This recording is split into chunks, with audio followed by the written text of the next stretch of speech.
Recordo.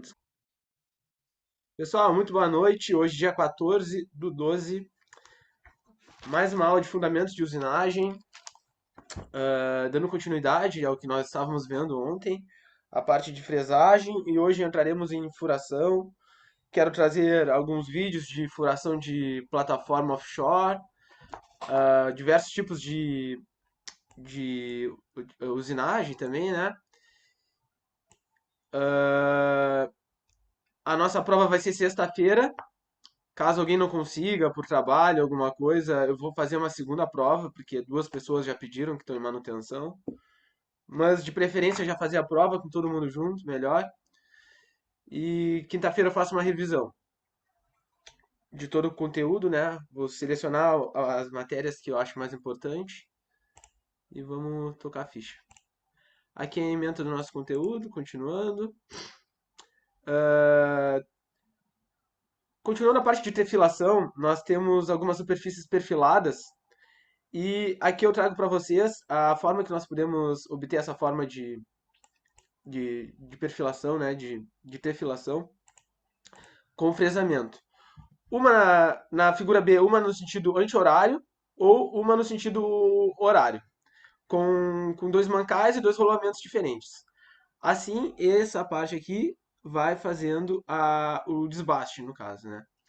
Temos também a parte perfilada A, que aqui vai passando no sentido de rotação, como nós vimos ontem, e também pode ter uma parte copiadora, olha. Igual tinha a usinagem em madeira que nós vimos no vídeo, que fazia a cópia com uma base, tem também a parte do fresamento, um fresamento copiador que vai realizando a mesma parte da cópia ali, né?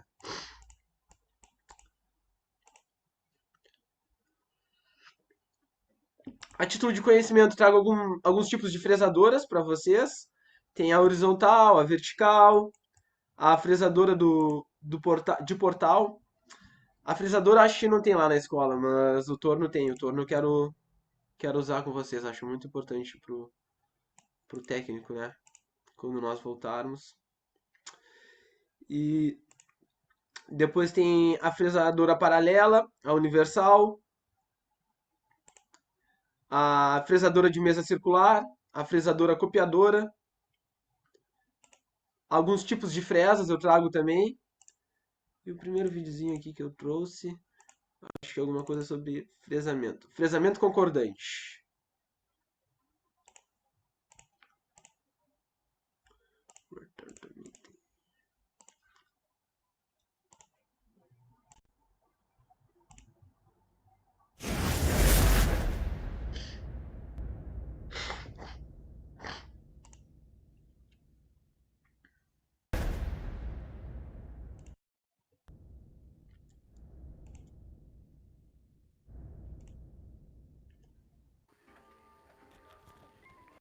Dá pra ver o vídeo? Sejam bem-vindos à Matrix Ferramentas. E continuando com a abordagem Sim, do fresamento, recebemos feedback de usuários de fresadora convencional, solicitando uma ênfase no fresamento concordante e discordante. Muito do que está aqui neste vídeo pode parecer assunto simples e sem novidade, mas temos muitas pessoas que estão começando agora com o fresamento, muitos no Senai e diversos entusiastas da CNC que podem aqui aprender alguns conceitos novos que podem melhorar a sua performance. Vamos lá então. Faremos um fresamento em uma pequena peça de demonstração, um blank aqui aproximadamente retangular de alumínio que foi apenas limpo com a lixadeira. Nós podemos fazer isso de duas maneiras, com um fresamento concordante ou discordante. Tudo bem, mas qual que é a diferença?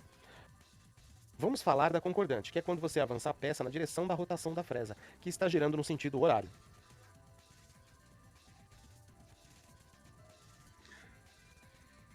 Vamos avançar a peça na direção do sentido de rotação da fresa. Quais as vantagens e desvantagens dessa abordagem? A primeira vantagem é que você obterá um melhor acabamento da peça. E a desvantagem é que se tiver com uma máquina com pouca potência, baixa rotação, ela pode puxar a peça para fora da morsa ou quebrar a fresa. E não é recomendado uma máquina com potência baixa para a remoção de muito material usando este tipo de fresamento. Então, ontem nós vimos que tinha o movimento concordante e o discordante. Aí ele disse que a vantagem desse movimento é que é uma fresagem mais eficiente. A desvantagem é que, como ela faz mais força, a peça pode sair do mancalzinho ali, né? E vai prejudicar, pode estragar. Ontem nós vimos a diferença dos dois e agora eu trouxe a explicação prática para vocês. Vamos demonstrar a vocês como isso parece. Vamos diminuir aqui a rotação da máquina de propósito para que vocês possam ver melhor. Vamos tangenciar o final da peça aqui com aproximadamente 2 décimos, enquanto avanço 2 milímetros na direção da fresa.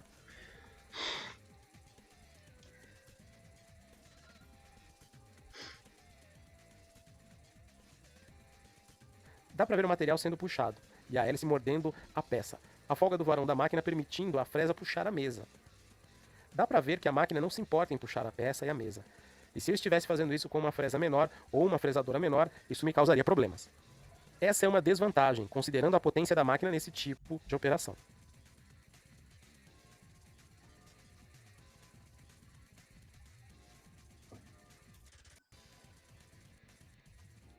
Vamos falar de fresamento discordante. Vamos para o outro lado da peça e vamos fazer o fresamento com a mesma profundidade de corte ao mesmo tempo que avanço. Avançaremos pelo outro lado da peça com as mesmas profundidades e velocidades de corte. Porém, dessa vez vamos avançar contra a ação da fresa.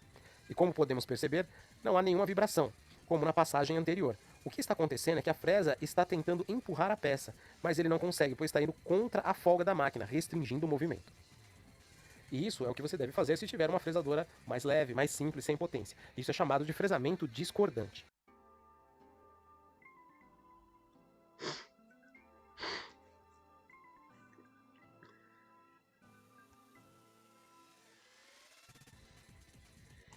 Ele falou que é discordante porque ela vai contra a folga da máquina.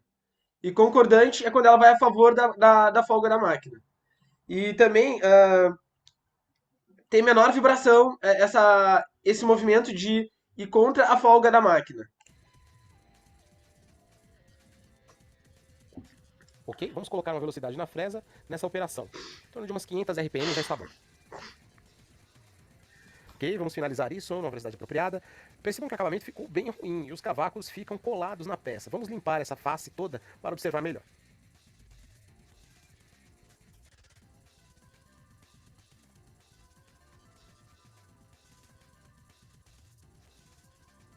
Como podemos ver aqui, ficou um acabamento bem ruim com o discordante. Agora vamos dar um passo de acabamento com aproximadamente 1/10 em fresamento concordante. Fiquem de olho na diferença.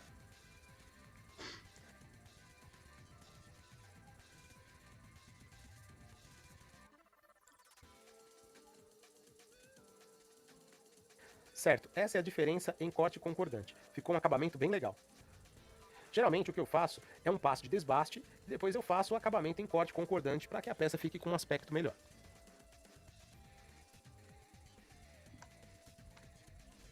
Alguns operadores não estão tão acostumados com fresamento e muitos não sabem como contornar certos problemas. Então vamos dar algumas dicas para aqueles que estão começando agora, que saíram do Senai e vão encarar algumas dessas situações. Até mesmo aqueles que estão começando com as routers CNC em casa.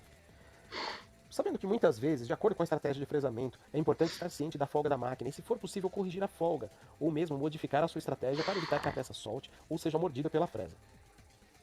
Vamos começar com um fresamento de topo discordante para observar.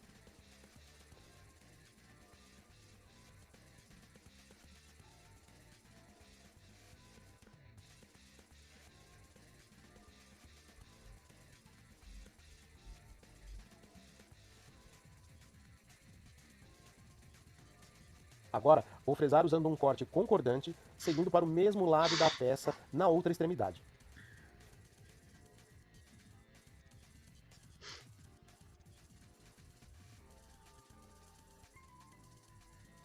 Reparem que do lado direito gerou uma rebarba. Tudo bem que podemos remover com uma lima, mas isso ocorre pelo fato do fresamento discordante iniciar com um cavaco em uma espessura maior e sair em uma menor, e na saída ele raspa a peça, sem propriamente cortá-la. No passo anterior, podemos notar como havia ficado o acabamento, e quando o corte é discordante no topo, acaba gerando uma rebarba. Isso é indesejado. Porém, se finalizamos a peça por cima e pudermos notar o caminho ou a maneira correta com que abordaremos a peça no seu fresamento concordante ou discordante, poderemos eliminar a rebarba ou diminuir, e assim ganhamos tempo na produção da nossa peça.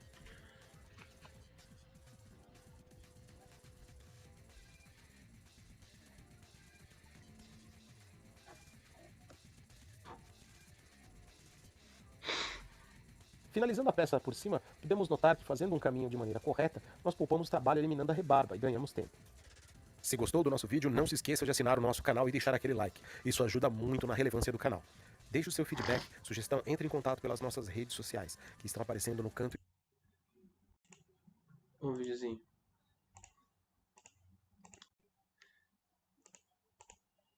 Então, ele falou que o melhor aspecto que ele poderia obter era fazendo desbaste mais um concordante. Que ele obteve o melhor aspecto, porque numa tira mais e na outra fez o acabamento. E na saída, ele raspa a peça, por isso que ficava uma rebarba.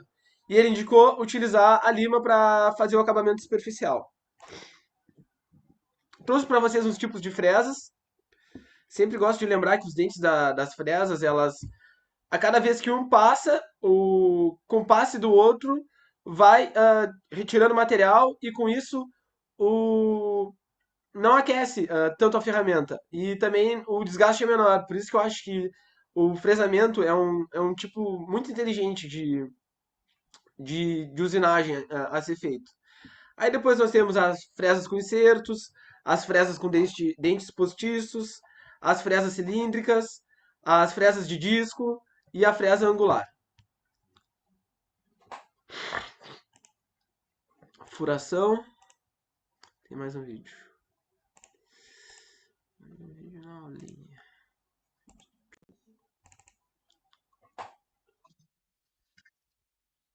Ele. Cursos. Tá aparecendo o vídeo? Tu já usou a fresa, Wagner? Não. Não? Não.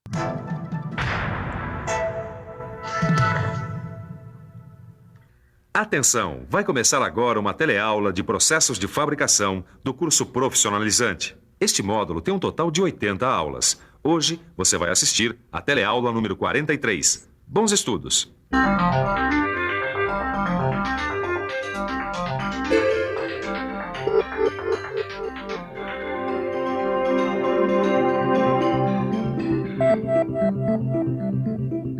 Agora que você já conhece alguns tipos de fresadoras e sabe como determinar os parâmetros de corte para fresar, está na hora de aprender a escolher a fresa e a fresadora de acordo com o perfil que vai ser executado na peça.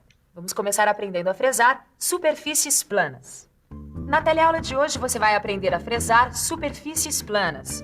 Vai ver como se faz a fresagem em esquadro e vai aprender a fresar uma superfície plana inclinada. A usinagem em superfícies planas é uma das operações mais comuns na fresagem. Ela é tão comum assim porque pode ser realizada em qualquer tipo de fresadora. Então vamos em frente, que a teleaula de hoje está começando. Olha só, que superfície plana. Uma superfície plana como essa pode ser conseguida com a fresagem. A gente pode fresar superfícies planas, inclinadas e em esquadro. E existem duas formas da gente fresar superfícies, a tangencial e a frontal. Na fresagem tangencial, o eixo de rotação da fresa é paralelo à superfície da peça que está sendo usinada. Na fresagem frontal, o eixo de rotação é perpendicular à superfície da peça. A fresagem tangencial e a fresagem frontal podem ser executadas em qualquer tipo de fresadora. Por isso, é bom você ficar por dentro.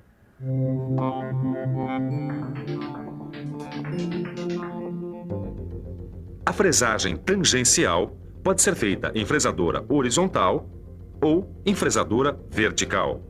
E a fresagem frontal pode ser feita em fresadora vertical ou em fresadora horizontal.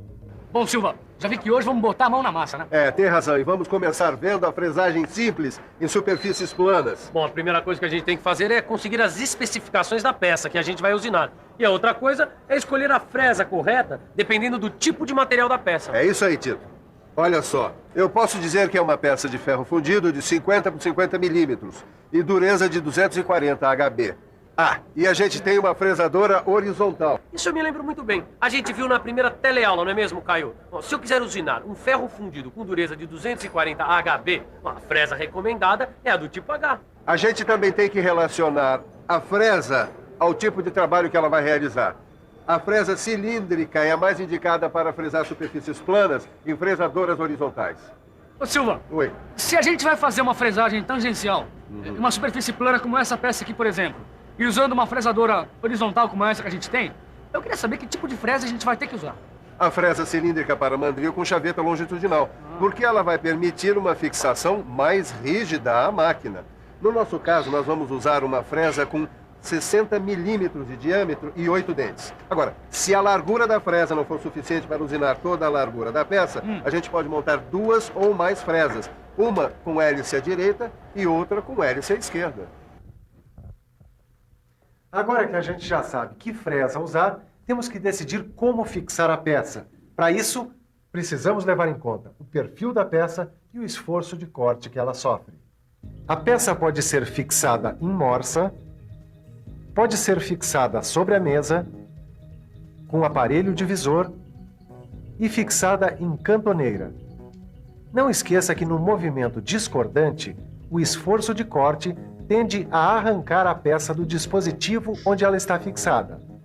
Já no movimento concordante, o esforço de corte tende a empurrar a peça contra o dispositivo em que ela está fixada. No nosso caso, vamos adotar o movimento tangencial discordante, apesar do material ter formato irregular. Vamos escolher a fixação em morsa, pois a peça possui pequenas dimensões. Agora chegou a hora de fixar a fresa. A fixação pode ser feita por pinças ou mandris, que são os porta-fresas.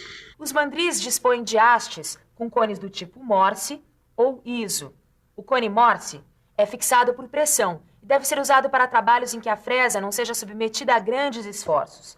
Caso contrário, o melhor é usar o mandril de cone ISO, que devido ao seu sistema de fixação não se solta durante a fresagem. Vamos conhecer alguns tipos de mandril.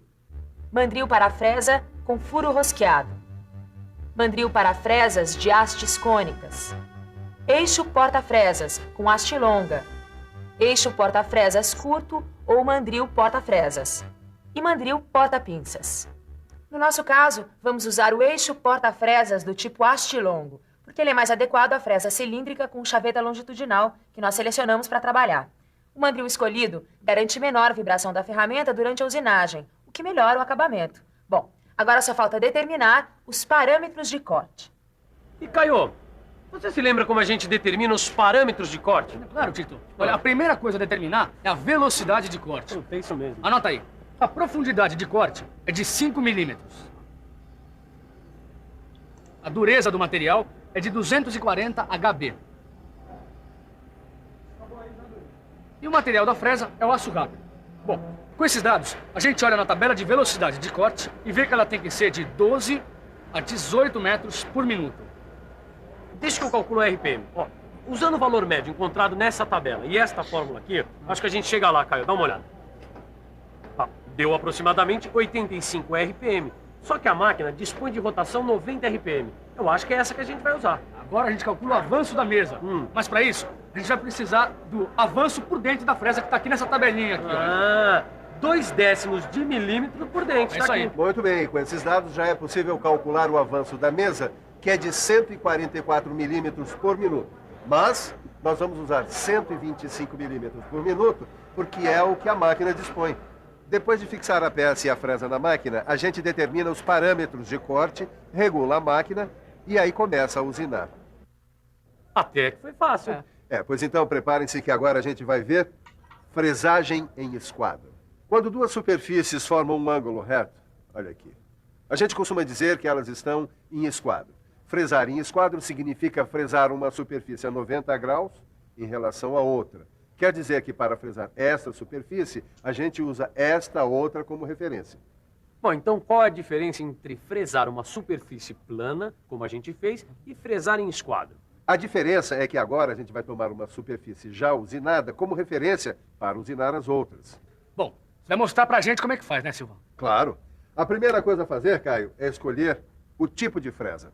Só que como a gente vai trabalhar com um movimento discordante frontal numa fresadora vertical, a fresa adequada é a fresa cilíndrica frontal para eixo com chaveta transversal. Mas agora eu quero saber como é que se faz para fixar a peça e a fresa na máquina. Vamos pensar um pouco? Vamos pensar um pouco. Deixa eu ver.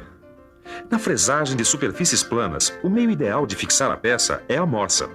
Já para fixar a fresa, é melhor usar um eixo porta-fresas curto. Este eixo tem chaveta transversal e parafuso, que garantem uma boa fixação da fresa. Como a fresa que a gente vai usar tem 40 milímetros de diâmetro e 6 dentes, os parâmetros de corte são 120 RPM e 112 milímetros por minuto, que é do que a gente dispõe nessa máquina. Pois muito bem. Como nós devemos usinar os 4 lados da peça, nós vamos ter que dividir por 2 o valor do sobremetal para determinar o quanto de material vai ser retirado de cada superfície. Bom, o sobremetal da peça é de 10 milímetros e a profundidade de corte de 5 milímetros. Veja que o diâmetro da fresa é menor do que a largura da peça. Então, para remover o material desejado, é necessário dar mais uma passada com a fresa sobre a peça, mas sem alterar a profundidade de corte.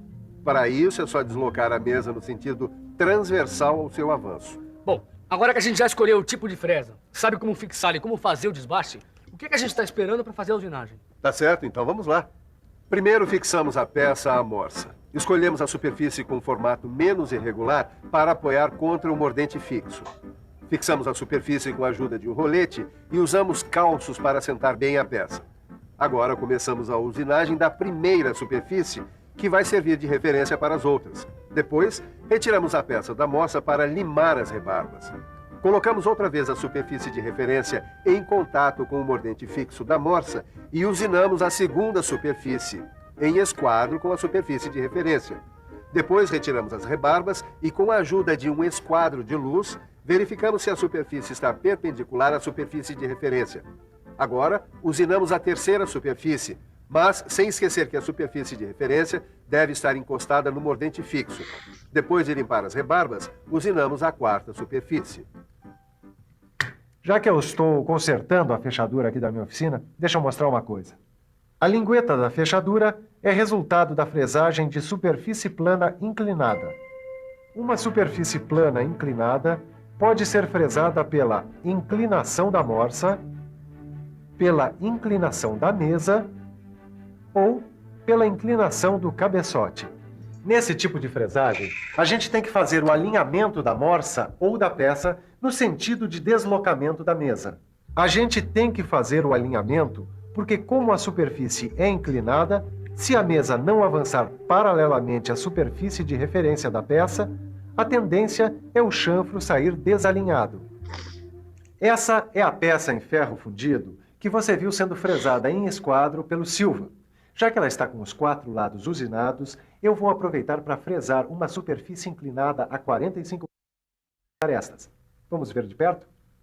Eu também vou usar uma fresadora vertical e uma fresa tipo H, cilíndrica frontal para mandril com chaveta transversal. Vou usar ainda morsa e um eixo porta-fresa curto. Meus parâmetros de corte serão 120 RPM e 240 milímetros por minuto de avanço da mesa. Agora é só começar. Primeiro, limpo a mesa da fresadora e a base da morsa. E fixo a morsa sobre a mesa. Depois, fixo o relógio comparador ao cabeçote da máquina, com a ajuda de uma base magnética.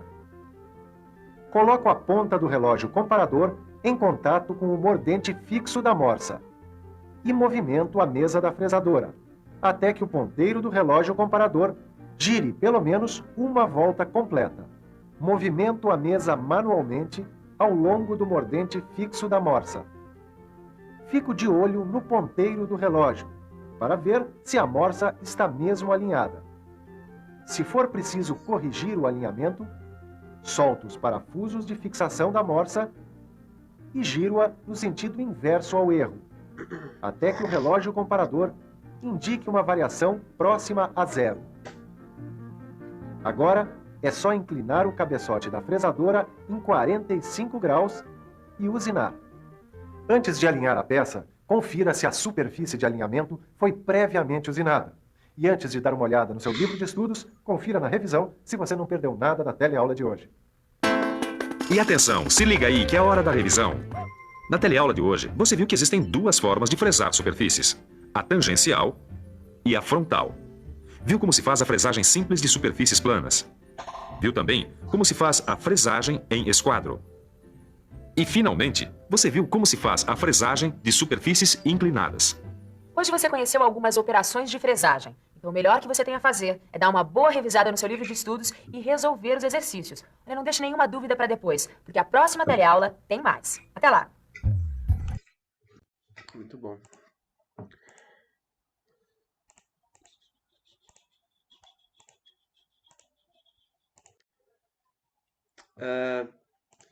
Então, esse foi o nosso último vídeo que a gente viu sobre do telecurso, né?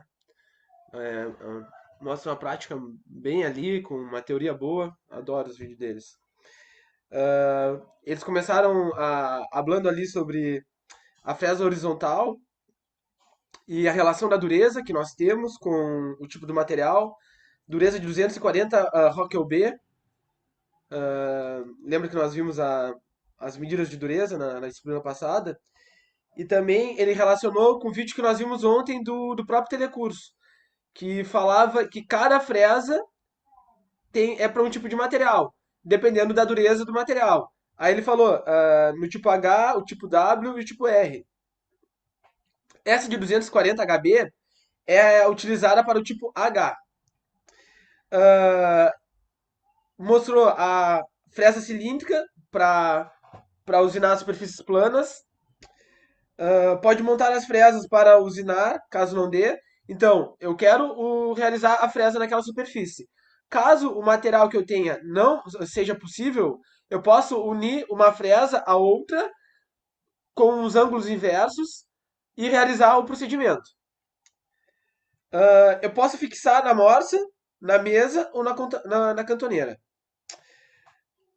O esforço tenta tirar a peça do discordante.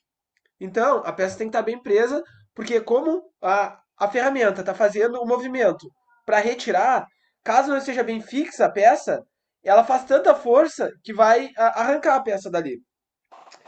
A velocidade do corte é muito importante de observar antes do procedimento, nós como técnicos.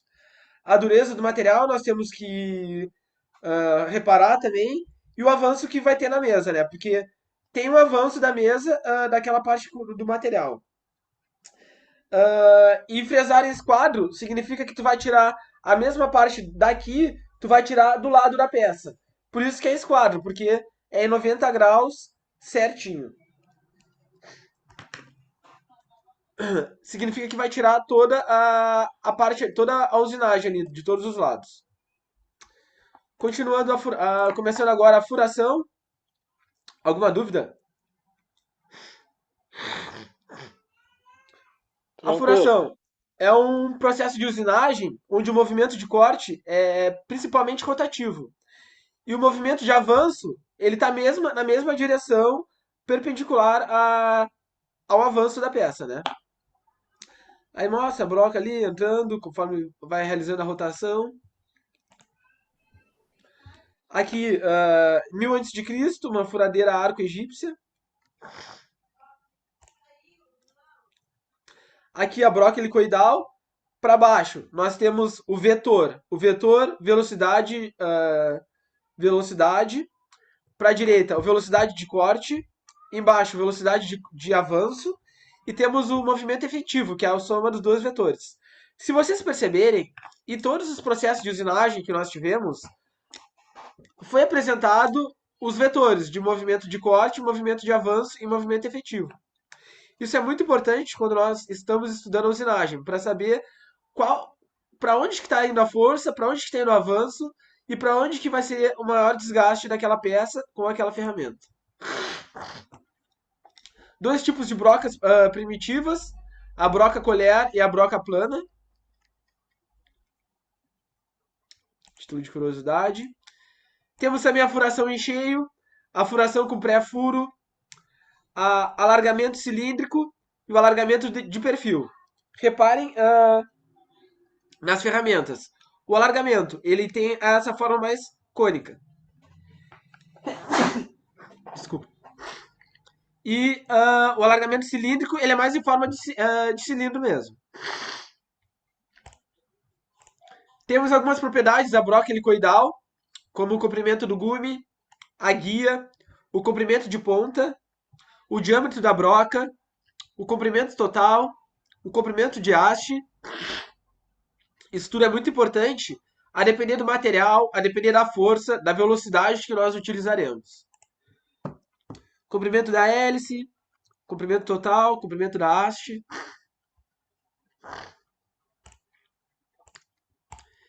Depois, nós temos a geometria da cunha de uma broca helicoidal. E eu quero mostrar para vocês que são vários parâmetros que são relacionados, como o ângulo de incidência, alfa, o ângulo de cunha, beta, o ângulo de saída, para onde o cavaco vai ser movido, no caso. Temos também o ângulo de gume transversal, o ângulo de quina e o raio da quina. Isso para mostrar para vocês que vários tipos de brocas são para vários tipos de superfícies que nós queremos usinar. E da mesma forma que nós tínhamos 3 tipos de fresas, a N, a W e a H, também nós temos para as brocas. O tipo N é para materiais de peças normais. Exemplos: aço com ângulo alfa indo de 18 a 30 graus. O tipo H é para materiais de peças duros. Exemplo: aços ligas, ferro fundido, aço ferramenta. E o ângulo aqui varia de 18 a 30 graus também. E o materiais de peças duros, exemplo: alumínio, bronze, entre 18 e 30. Aqui era mole, saiu errado. Depois, a título de curiosidade, existem algumas afiações para as brocas helicoidais, cujo objetivo é reduzir ou eliminar a ação do gume transversal, de forma a reduzir os esforços de usinagem ou melhorar a qualidade de forma e precisão de posicionamento do furo. Temos uma afiação padrão, que é com ponta esférica. Temos a afiação do gume, que é transversal. Temos a afiação de gume transversal com correção de ângulo de saída. Temos também a afiação padrão, a afiação cruzada e a afiação gume transversal com quinas faceadas. Alguns materiais para a broca. Quais os requisitos e quais influências que eles apresentam? E o que eles precisam apresentar, né? A tenacidade, resistência à compressão, resistência à abrasão, resistência térmica para não ocorrer um tratamento térmico naquele material, uma resistência ao choque e resistência à fadiga também. O aço ferramenta, nós já vimos ele no material de usinagem lá, mas é tão importante, tão utilizado, que eu trouxe para vocês de novo. Ele é muito aplicado em aplicações industriais, brocas hobby, brocas de baixo custo para aplicações simples, e brocas para materiais de fácil usinagem, como alumínio, plásticos e madeira, que demandam um esforço menor no caso, né? E o aço rápido, ele é para ferramentas não integrais, ferramentas temperadas, que sofreram um tratamento térmico, como nitratação, e frequentemente são revestidas. Também é largamente empregado na fabricação de brocas. Fácil reprocessamento e bons requisitos técnicos. Para ficar mais claro, trouxe um videozinho para vocês sobre o aço ferramenta.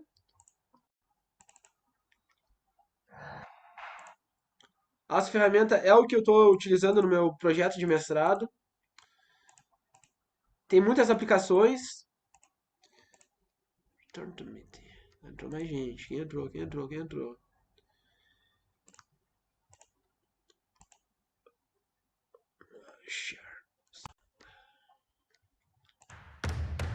Oi, vídeo. Bem-vindo ao DocTools, um canal de avaliação e reviews de ferramentas e equipamentos. Vamos tentar definir qual, na verdade, é o melhor aço para ferramentas. É um assunto bem complicado porque ferramentas diferentes precisam de propriedades diferentes dos seus aços ferramenta. Algumas ferramentas precisam resistir a atrito, algumas precisam ser robustas e resistentes a fraturas para lidar com choques mecânicos, térmicos, ou apenas de dureza e baixo custo. Não há um aço ferramenta perfeito para uso geral, apenas alguns que são melhores para certas aplicações do que outros. Independente da marca das ferramentas, o tipo de liga metálica sempre gerou dúvida. Uma dúvida particular. Resolvi aprofundar um pouco mais no assunto, mas desde já adianto que um intuito mais recreacional e informativo do que profissional e técnico. Afinal, a metalurgia é um ramo que evolui há centenas de anos. O que é aço inox? O aço inoxidável, ou simplesmente inox, é sinônimo de material durável e resistente. Nos dá a impressão de que é algo que não se deteriora. Entretanto, a verdade é que esse tipo de aço não é eterno, ele apenas apresenta uma alta resistência à corrosão. É muito comum as pessoas acharem que todo aço inox é igual e que qualquer produto descrito como produzido em aço inoxidável terá as mesmas características. Isso é um engano. O aço inoxidável é feito a partir de uma liga com vários metais e pode ser produzido utilizando diversas composições químicas diferentes, das quais resultam materiais com características distintas. Em termos mais técnicos, o aço inox é uma liga metálica constituída de uma mistura de ferro com no mínimo 10,5% do elemento cromo, o que o torna mais resistente que o aço comum. Isso acontece porque ao entrar em contato com o oxigênio do ar, o cromo forma uma fina camada de óxido na superfície do aço, protegendo contra a corrosão. Apesar de invisível e finíssima, essa película é altamente aderente, defendendo contra a ação de agentes agressivos como água do mar, variação de temperatura e o próprio oxigênio, que é o principal causador das oxidações dos metais. A ferrugem. Quando o aço inoxidável sofre algum tipo de dano, seja de corte, amassado ou arranhão, imediatamente o oxigênio do ar combina-se com o cromo, formando novamente a camada protetora e restaurando a sua resistência original. Outros elementos adicionados ao inox, como o níquel, o molibdênio e o vanádio, podem também ser utilizados para aumentar a resistência do material e garantir ao produto múltiplas aplicações em diferentes setores produtivos.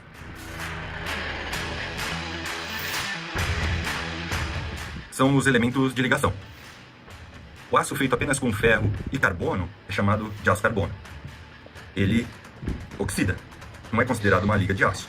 O aço com alto teor de carbono, ou aço carbono, é o oxidável. Ele começa fraco, mas pode ser convertido em um aço forte por meio de tratamento térmico. É o exemplo dessa lâmina, de uma Morakniv. Não se engane pelo tamanho dessa faca. Ela é robusta, uma faca tradicional com afiação escandinava, tipo Puco, made in Suécia. Sempre é necessário uma fina película de óleo para que ela não enferruje. É um aço que retém muito bem o fio, adequado para uso em lâminas. Elementos de liga adicionados ao ferro e ao carbono para produzir aço com combinações desejáveis de outras propriedades mecânicas servem para aplicações específicas. Vamos falar das ligas de nicromo. São conhecidas pela sua alta resistência mecânica. O que é preciso saber é que a dureza e a resistência do aço vão depender, basicamente, do tratamento especial de alta liga e de ligas especiais à base de níquel. Quanto maior a quantidade do níquel, acrescenta um alto valor agregado a esse metal. Eles representam uma parcela importante das ligas usadas principalmente nas indústrias aeronáutica, química, naval e biomecânica. Entretanto, a composição requerida para permitir tais propriedades compromete sua usinabilidade. A usinabilidade, ou a característica que o aço tem de ser usinado nas ligas à base de níquel, é que é uma maior potência, menores velocidades de corte, máquinas e ferramentas mais rígidas, com geometria e revestimentos especiais, o que encarece bastante sua produção.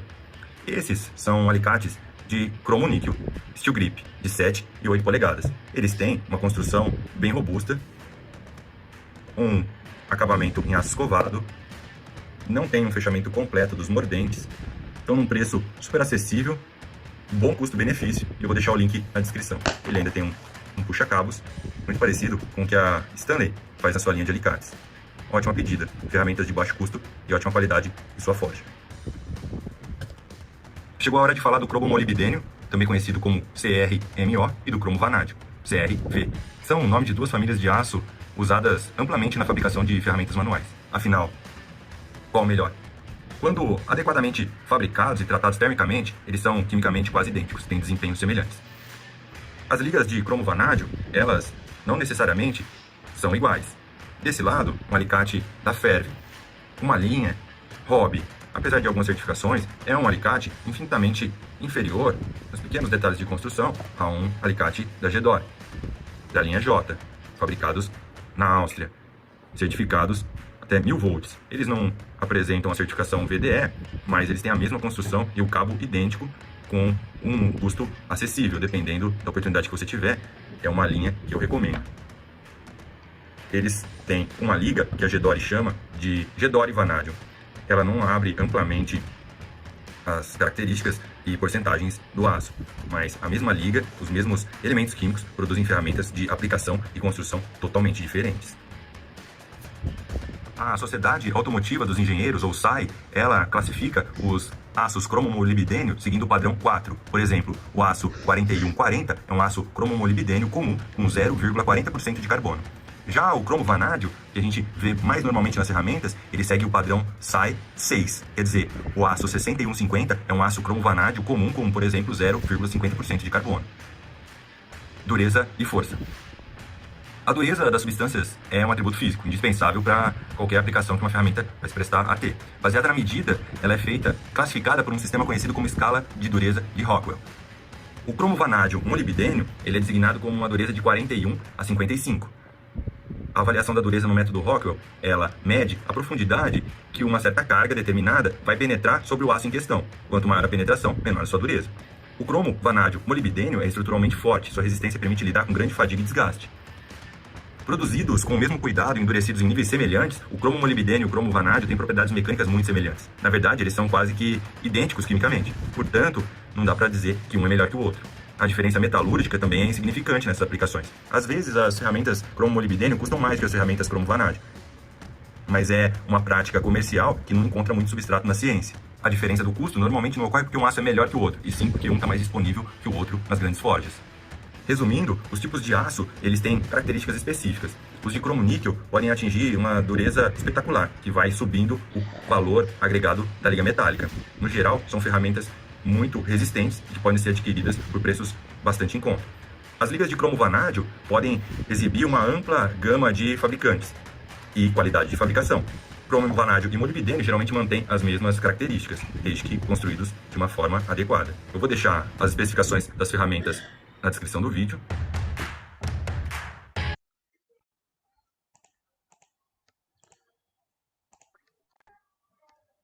Boa noite para quem entrou. Buenas. Tudo bem? Lennon. Então, pessoal, eu trouxe esse vídeo para vocês verem a aplicabilidade dos elementos químicos, né? Os elementos de liga dentro dos nossos aços ferramentas. E também para mostrar que o aço inox, ele apresenta alta resistência à corrosão. Por quê? Porque ele tem uma fina camada de cromo, apresenta 10,5% porcentagem em cromo, e ele até comentou que ele apresenta alta resistência à corrosão. Não significa que ele não aconteça a oxidação dele. Porque o que é a corrosão? A corrosão é o material querendo voltar a seu estado natural, ao estado da natureza. E, como ele é um elemento químico transformado, ele tenta voltar aos primórdios de como ele foi feito. Então, acontece a corrosão no material, no aço inoxidável também. O que acontece é que ele tem bastante cromo, e o cromo ele tapa o contato do metal com o ar, e assim não acontece a oxidação. Também pode ser adicionado como vanádio, molibdênio, e essa combinação de cromo, vanádio e molibdênio nos aços ferramentas, ele melhora a fadiga e também a tenacidade do material, né? Muito bom o videozinho. Continuando com as nossas brocas. Podemos ter desgaste aqui na ponta, né? Como o desgaste de cratera ou face, o desgaste da quina, o desgaste lateral, também é apresentado nas brocas, o desgaste de flanco, e também a broca ela é dividida, né? Como nós vimos a divisão. Algumas forças são apresentadas. Por quê? Essas forças auxiliam a saber como que o material está sendo desgastado, e também para fazer a fiação correta da própria broca helicoidal. Essas forças dependem basicamente do diâmetro da broca, do avanço e do material da peça. As forças podem também ser determinadas através de equações empíricas e com softwares de tratamento térmico e de modelagem computacional, como o MATLAB. Dá para simular as forças e o quanto que aquele material vai sofrer desgaste. Temos algumas generalidades do processo de furação profunda, Até vou mostrar para vocês uma furação de uma plataforma. Isso apresenta brocas helicoidais especiais, com interrupção frequente do processo para a retirada dos cavacos. Porque até nos vídeos, no vídeo que a gente viu ontem, da própria broca entrando e o cavaco saindo, numa furação muito profunda, também temos que ter esse processo de parar, tirar talvez o material que esteja ocasionando ali a furação e depois retornar com a usinagem. Alguns requisitos para a furação profunda. A máquina ferramenta, ela tem que apresentar maior rigidez e estabilidade dinâmica, porque como é mais profundo, tem que ser mais estável para não flambar. O dispositivo de fixação, que permite maior rigidez na ferramenta.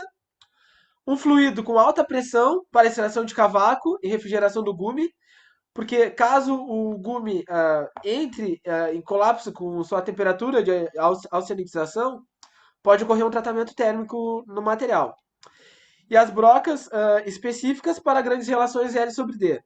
Não sei se vocês lembram, mas nós vimos essa semana aquela relação L sobre D, do comprimento pelo diâmetro da broca. Alguns tipos de brocas para perfuração profunda, trago para vocês.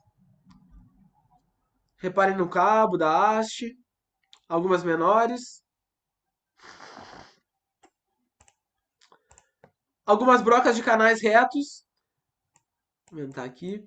Tem o ângulo de incidência, alfa também, o ângulo de cunha, o ângulo de ponta. Tudo isso analisado. E dependendo de cada tipo de furo que nós queremos, eles vão variando. Agora, mais por curiosidade, eu trago alguns tipos de broca profunda, que vocês vão ver agora no videozinho ali. Brocas de canais retos, a haste, reparem, o fluido, ele funciona para tirar o cavaco e ainda refrigerar o processo de corte. Aqui o fluido, temos o gume, o guia, o canal, a cabeça, temos os furos de alimentação do fluido, a haste, a pinça.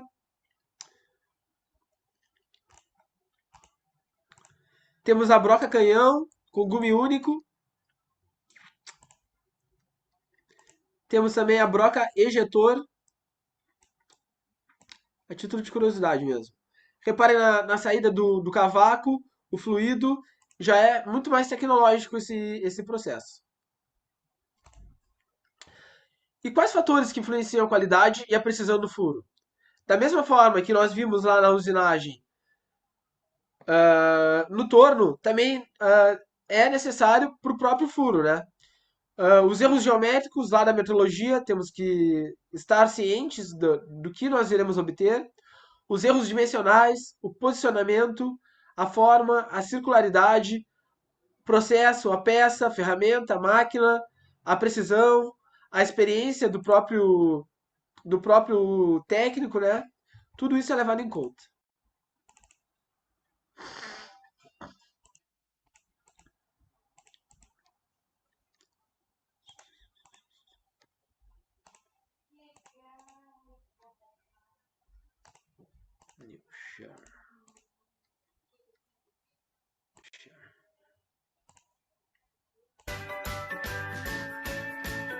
Foi vídeo, Leandro?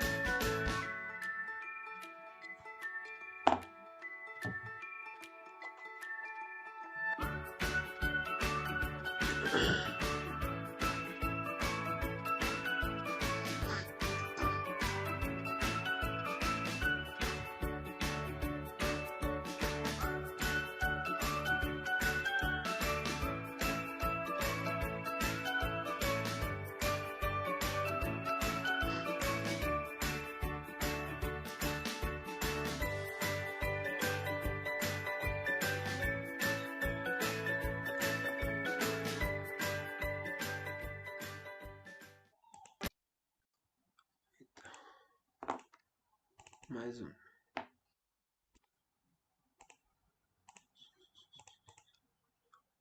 Ali um projetinho.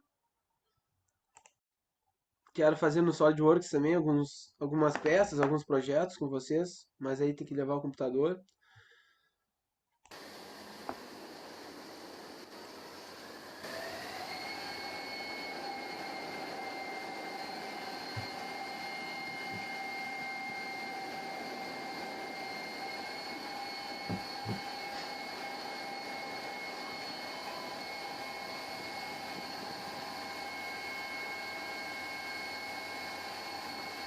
Olha em tamanho, por que que nós temos que ter uma estabilidade melhor, uma melhor dinâmica?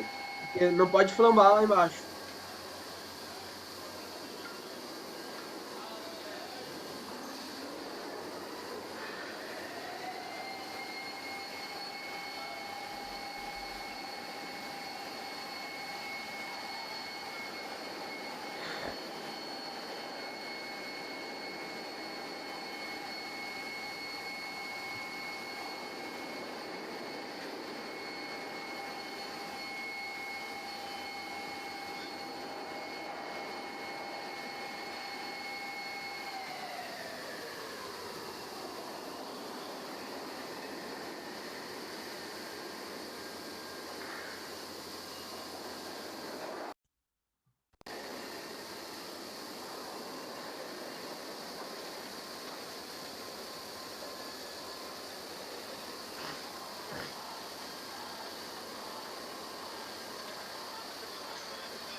Muito irado. Na faculdade era meu sonho trabalhar embarcado. Meu sogro trabalha atualmente, tá lá no Rio de Janeiro. Então, é mais para mostrar para vocês mesmo a estabilidade dinâmica que nós temos que ter. Tanto que quando sai ali, para de rotacionar, tem algum fluido ali, tirando o cavaco.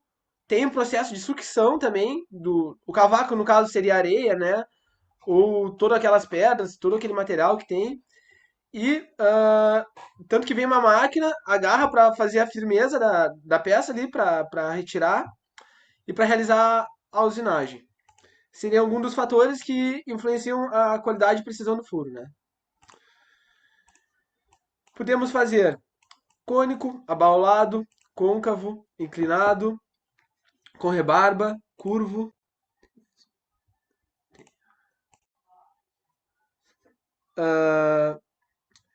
E também alguns erros, né? O erro pode ser curvo, pode ser com rebarba, pode ser dimensão excessiva. Agora, não tão relacionado à própria área offshore, que também pode acontecer. Cônico, côncavo, inclinado, erros de dimensões. Esse aqui eu fazia muito no laboratório, aprendendo a realizar as furações. Erro de circularidade, erro de posição e erro de forma, triângulo. Temos algumas variações do processo de furação, como a usinagem escalonada, né? Caso eu precise fazer esse tipo de furação, inclusive a própria offshore é assim que funciona, começa maior e vai afunilando até onde eu quero chegar. Talvez depois, se necessário, cresce também.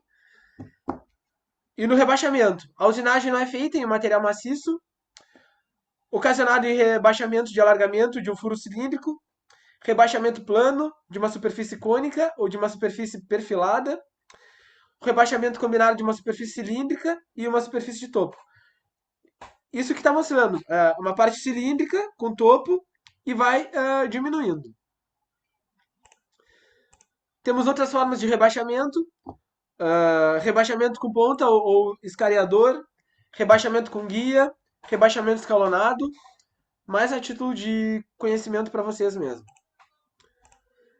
Também trouxe algumas furadeiras de furação profunda, vai desde a furadeira manual, vou aumentar aqui, até uma furadeira de bancada, temos a furadeira de coluna, a furadeira de coluna radial, temos a furadeira em série, com mais de uma furando, muito utilizada na área automotiva, as furadeiras de coordenadas, as furadeiras de comando numérico, como o CNC, tem furadeira também assim, e a furadeira para furação profunda, como essa aqui, olha.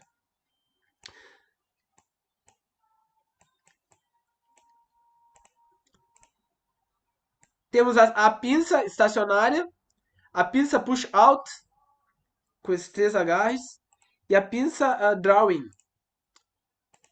São exemplos de pinças para fixação de brocas. Trouxe para vocês também o alargador de múltiplos gumes e tem o alargador de gume único.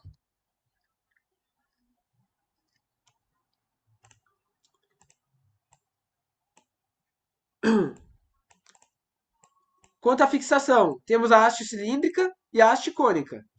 E temos também a classificação quanto ao tipo de dentes. Dependendo do tipo de furo ou alargamento que nós queremos realizar. Para vocês observarem aqui, olha, pode ser tanto reto, como inclinado na ponta, como totalmente curvo, ou como em diagonal.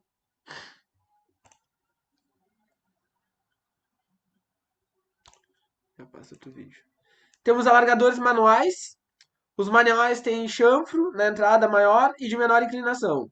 E temos os alargadores máquina. Esse é o alargador máquina e esse é o alargador manual. Também temos, quanto à geometria do furo, alargadores cilíndricos e o alargador cônico. O cilíndrico, como eu já tinha mostrado antes, ele apresenta essa forma reta, e o alargador cônico em forma de cone mesmo. Quanto ao número de dentes, tem classificação também. Tem quanto à aplicação.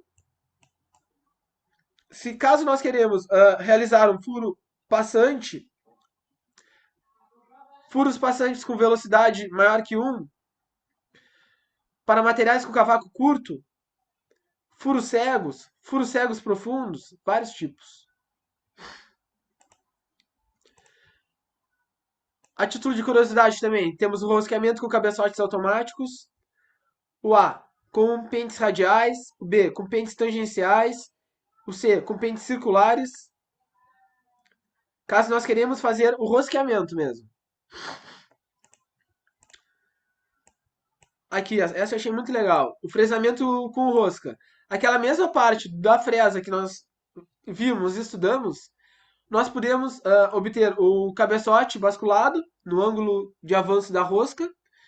E esse centro é o centro de basculamento e a linha de centro de forma a obter a própria rosca da peça, né? Antes de passar o brochamento, eu quero mostrar mais um vídeo para vocês da área offshore. Sou amadão.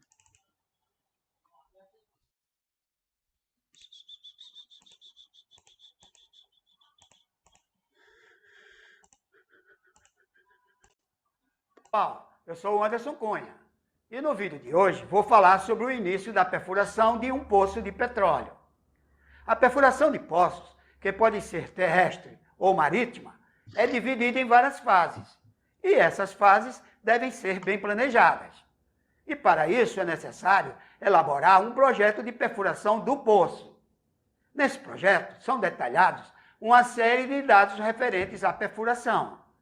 Desde o prospecto geológico, o tipo de poço, que pode ser produtor ou injetor, também o percurso do poço, que pode ser vertical, direcional, horizontal ou multilateral, até dados sobre os tipos de brocas que serão utilizadas na perfuração do poço. Um dos itens de grande importância no projeto do poço é o laudo de subsuperfície. Mas, professor, por que esse laudo é tão importante? Porque o laudo de subsuperfície, além de informar qual a lâmina d'água da locação do poço, que é uma informação essencial para a escolha da sonda de perfuração, também vai auxiliar na escolha do tipo de início de poço. Ou seja, o laudo vai ajudar a escolher o método de instalação do tubo de revestimento condutor, que em plataformas flutuantes poderá ser feito de 3 maneiras. Jateado, nosso modelo aqui, através do jateamento do tubo condutor.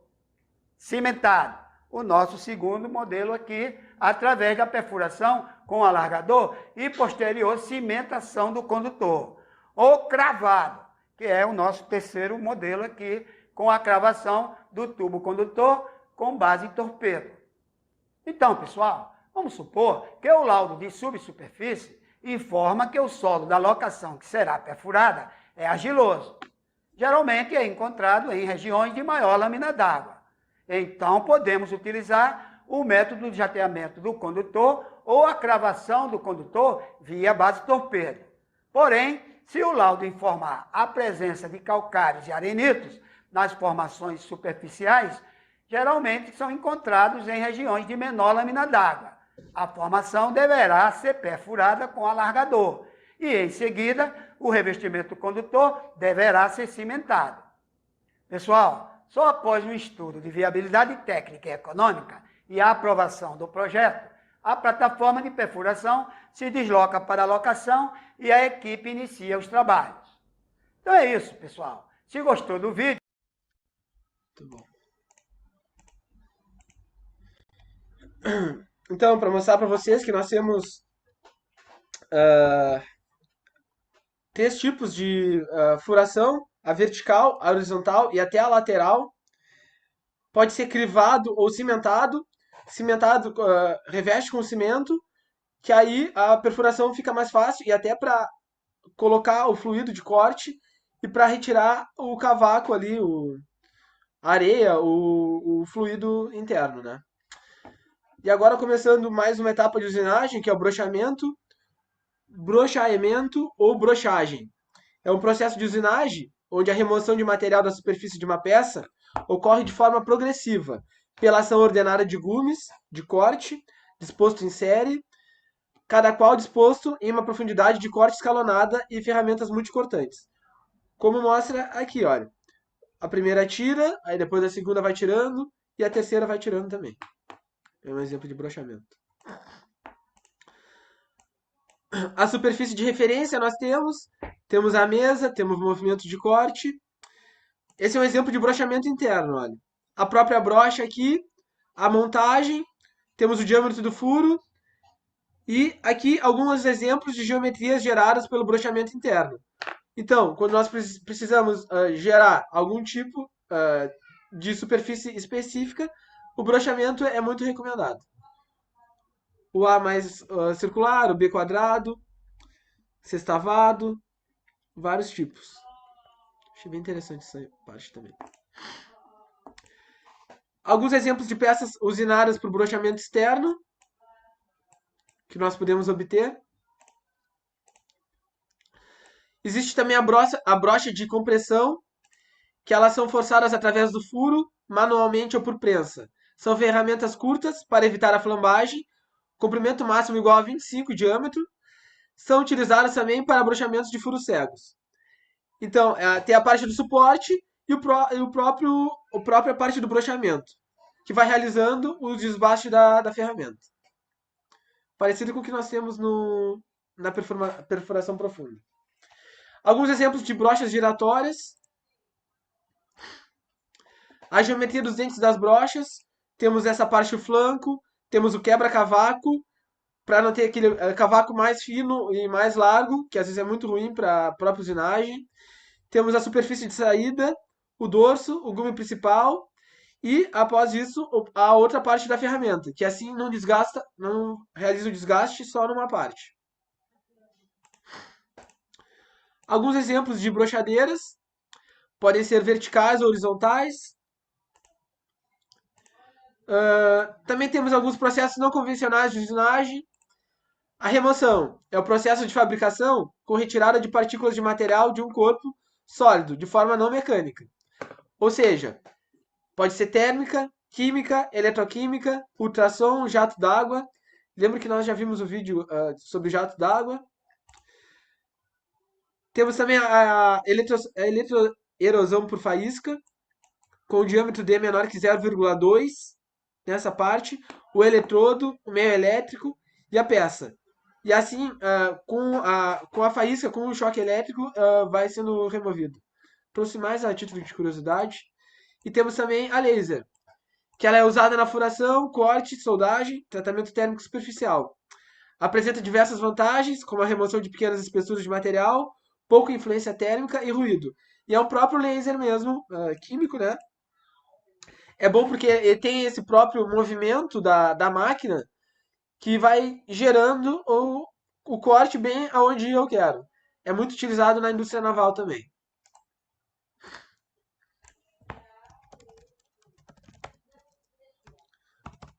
Obrigado, pessoal. Vou fazer a chamada.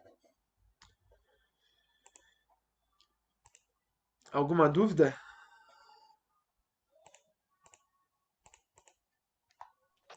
Tranquilo. Pra mim. Lennon, tu vai fazer a prova sexta ou não?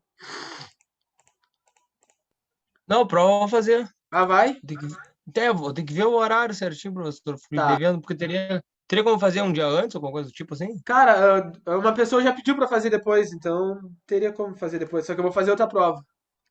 O pior que eu até me esqueci disso aí, te falei da formatura e não vi ainda o horário que vai ser a formatura dela e tal. Mas acho que dá de fazer, acho